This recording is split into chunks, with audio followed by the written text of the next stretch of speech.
Hello friends, today we will discuss railway NTPC 2016 परीक्षा में पूछे गए 100 प्लस जीव विज्ञान के प्रश्न।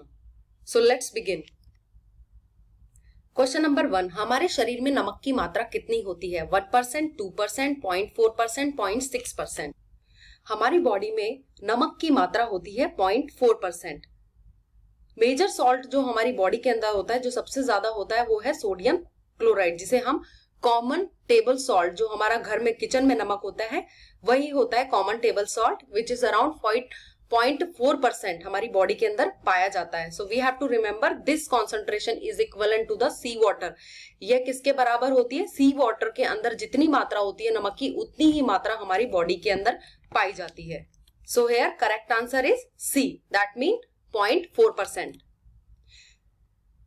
निम्नलिखित में से कौन सा धानी प्राणी का एक उदाहरण है?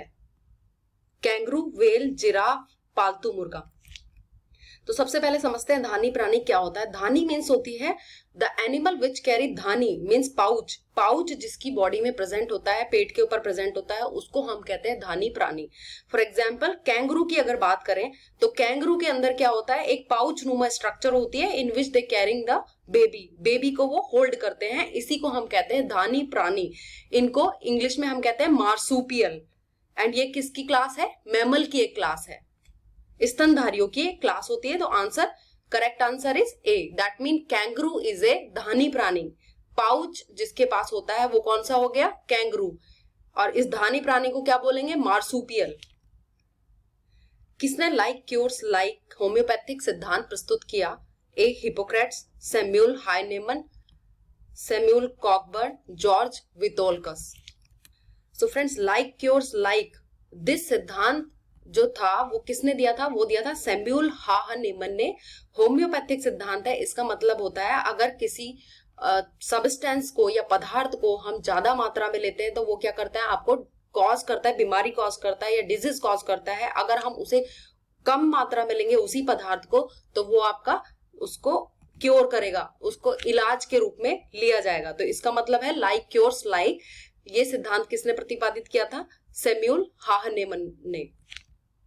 एक बार और समझते हैं, लाइक क्योर्स लाइक का मतलब होता है अगर हमने कोई पदार्थ बहुत ज्यादा मात्रा में ले लिया तो हम बीमारी हो सकती है, वो उससे हमारे ऊपर गलत प्रभाव पड़ेगा। लेकिन अगर हमने उसी पदार्थ को कम मात्रा में लिया तो उसका उपचार वही पदार्थ करेगा। ठीक है। निम्नलिखित में से रीढ़ की हड्डी वाला जीव कौन सा है? रीढ़ की हड्डी जिसमें होती है उसको हम कहते हैं vertebrates. A kiwi, B sponge, B star मछली या थ्रेडवर्म। तो देखिए इसका करेक्ट आंसर होगा ए, कीवी। कीवी देखिए इस तरीके का दिखता है। अगर आप स्पॉन्ज की बात करते हैं तो स्पॉन्ज क्या है? इन्वर्टिब्रेट्स हैं, ये समुद्र के अंदर होते हैं। स्टार मछली भी इन्वर्टिब्रेट्स है। एंड थ्रेडवर्म आपको पता होगा ये एक वर्म है। ठीक है, तो ये क्या हो गया आपका?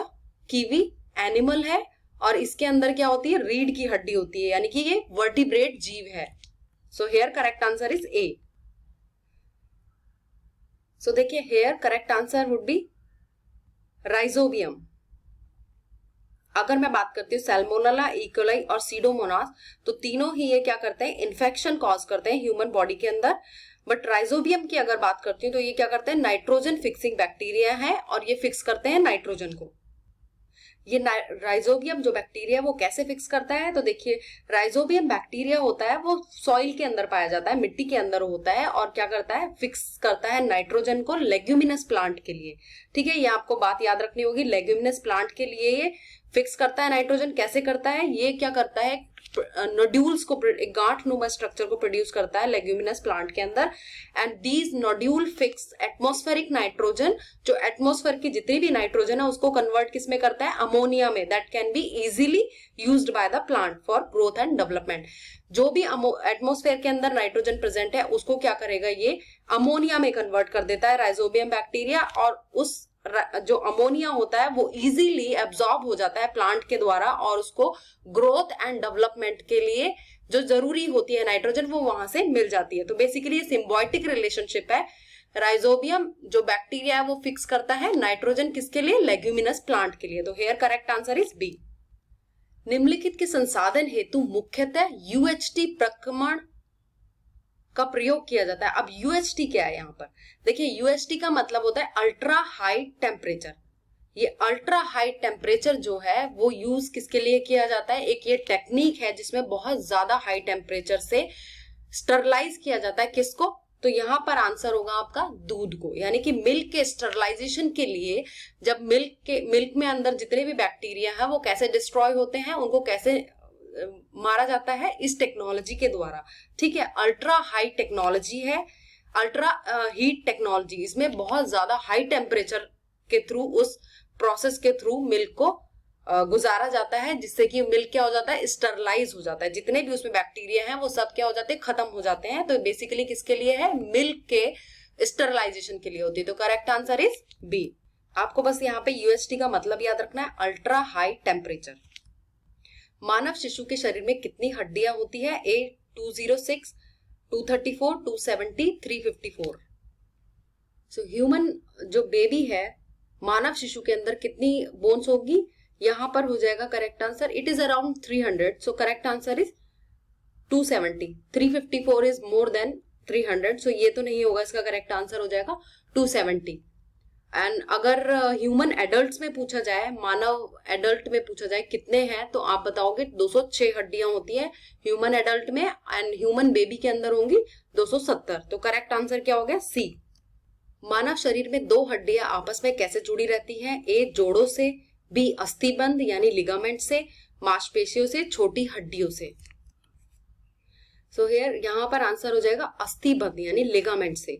दो हड्डियां जो होती हैं ह्यूमन बॉडी के अंदर, वो आपस में कैसे जुड़ी होती है, लिगामेंट से यानी अस्थिबंध। इसको फाइब्रस लिगामेंट भी बोलते हैं या फाइब्रस कनेक्टिव टिश्यू भी बोला जाता है। तो करेक्ट आंसर हो गया बी।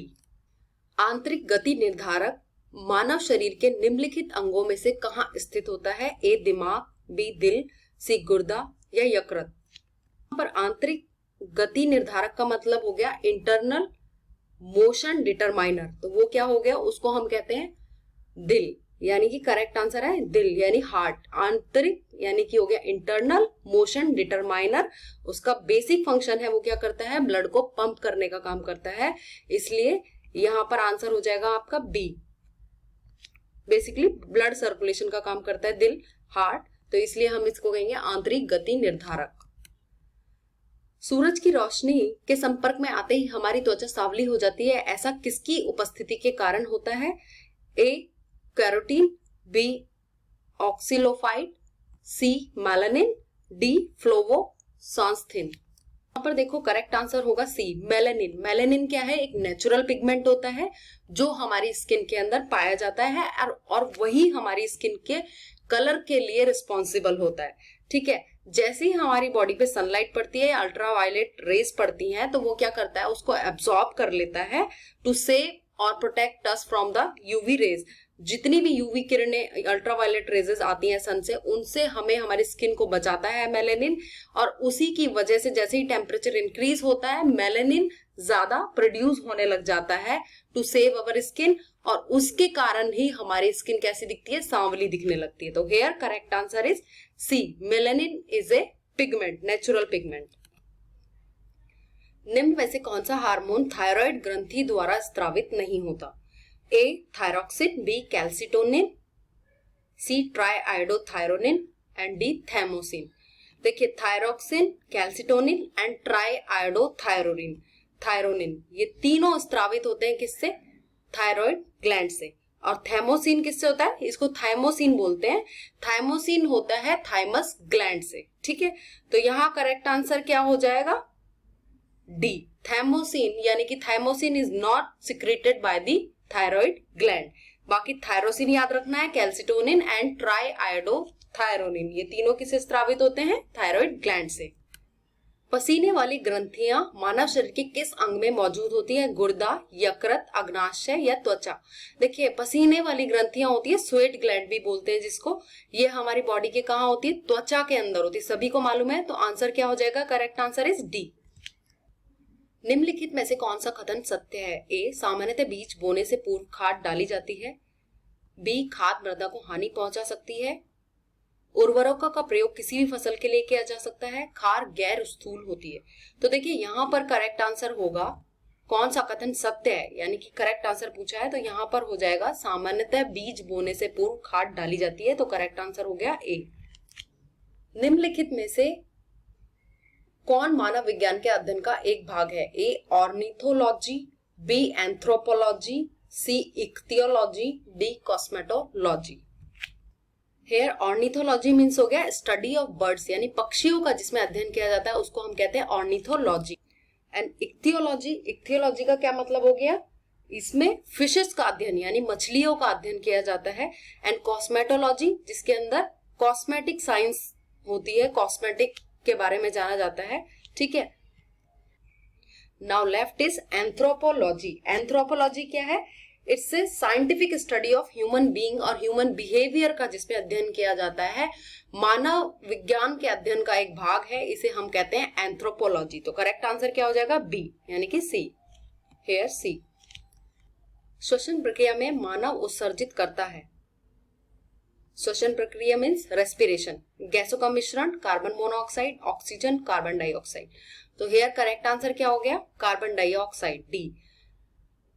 जो रेस्पिरेशन होता है उसमें गैसेस जो होती है वो होती है एक तो ऑक्सीजन और एक होती है कार्बन डाइऑक्साइड। ऑक्सीजन इनटेक करता है यानी कि अंदर लेता है, और कार्बन डाइऑक्साइड जो होती है वो बाहर निकालता है। तो यहाँ क्या हो गया? उत्सर्जित गैस का नाम क्या हो जाएगा? Carbon dioxide. निम्नलिखित में से कौन सी बीमारी दिल से संबंधित नहीं है, यानी कि हार्ट से संबंधित नहीं है? A aneurysm, B cardiomyopathy, C diphtheria and D myocardial rupture. तो देखिए एन्यूरिज्म, कार्डियोमायोपैथी एंड मायोकार्डियल ये तीनों क्या है? हार्ट से रिलेटेड है। बट डिप्थीरिया क्या है? Diphtheria is a disease that is caused by bacteria. ये जीवाणु से होती है, ठीक है। तो ये क्या है? ये दिल की बीमारी नहीं है डिप्थीरिया। डिप्थीरिया बीमारी की वजह से नाक और गले में सीरियस बैक्टीरियल इन्फेक्शन हो जाता है, तो ये बिल्कुल भी दिल की बीमारी नहीं है। Correct answer is C, here. प्रायवर्णतता है एक अनुवांशिक स्थिति, एक गैर अनुवांशिक स्थिति, जीवन शैली को प्रभावित करने वाला रोग, या प्रकाश के संपर्क में आने के कारण होने वाला रोग।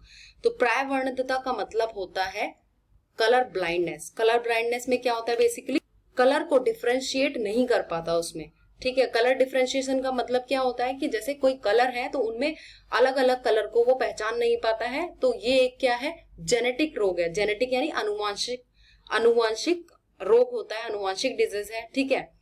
तो ये आंसर हो जाएगा यहाँ पर एक अनुवांशिक स्थिति है, ठीक है। अनुवांशिक मीन्स होता है जो कि आपके पूर्वजों से आपको वो बीमारी मिलती है, ठीक है। तो कलर ब्लाइंडनेस कैसा हो गया? एक अनुवांशिक स्थिति वाला रोग है। Answer A. इसमें क्या होता है कि आप डिफरेंशिएट नहीं कर पाओगे कलर्स को।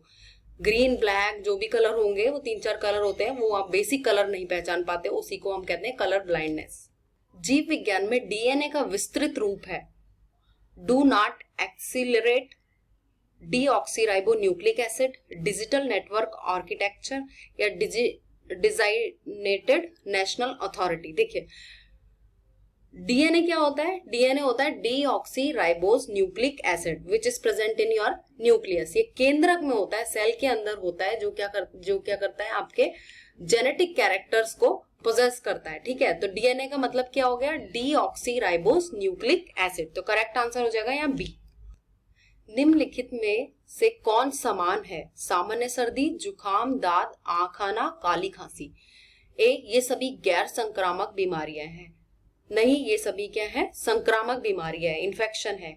इन सभी का इलाज संभव नहीं है, बिल्कुल गलत है। सभी का इलाज संभव है, इन सभी का इलाज संभव है, इनमें से किसी का रोकथाम संभव नहीं है। देखिए यहाँ पर करेक्ट आंसर हो जाएगा इन सभी का इलाज संभव है, ठीक है। सामान्य सर्दी, जुकाम, दाद, आंख आना, काली खांसी, इन सभी का इलाज संभव है। तो करेक्ट आंसर क्या हो जाएगा? सी। निम्नलिखित में से कौन सा ध्वनि प्रदूषण का प्रभाव नहीं है? पशुओं की मौत, कर्णनाद, उच्च रक्तदाब, या फिर ओजोन क्षय। तो यहाँ पर करेक्ट आंसर होगा डी, ओजोन क्षय। यानी ओजोन जो लेयर है, depletion of ozone layer is due to the chlorofluorocarbon gas की वजह से होता है, ठीक है।